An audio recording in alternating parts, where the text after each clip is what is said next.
After seeing some of the comments in the Lopunny and Lucario videos, some of you really need a CROAGUNK in your life.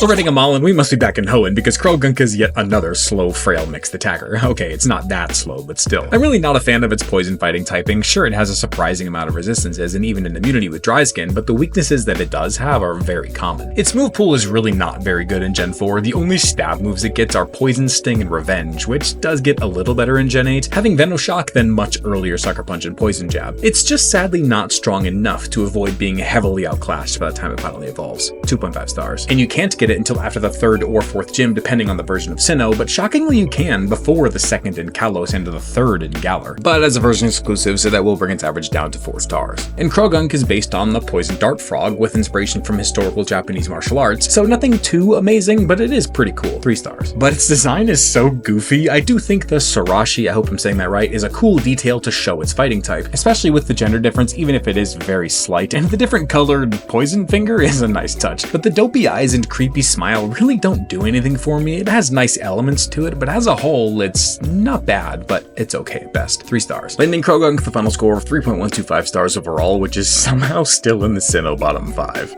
I'm surprised toxicroak has never gotten any new forms or anything. It is such a cool Pokemon.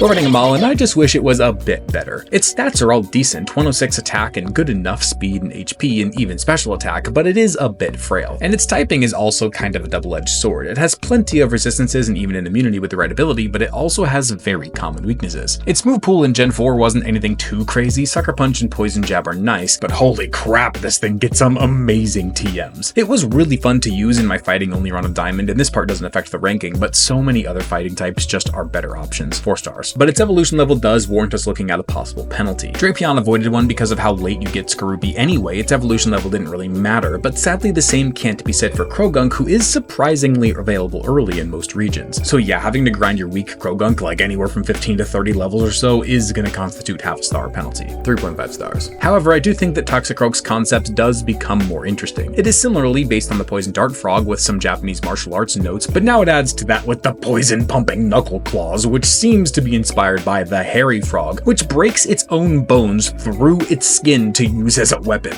Yes, really. Which is super metal, but an awesome idea for a poison fighting frog Pokemon. 4 stars. And I also think that it is an absolute upgrade in design. Thankfully, it turns the dopey eyes into mischievous ones, and that red throat vocal sac thing along with the spikes on its hands and head make it look so much more dangerous. This is a very cool looking frog Pokemon that shows what it's going for very well. 4 stars. So that will land toxicroak a pretty respectable 3.875 stars overall.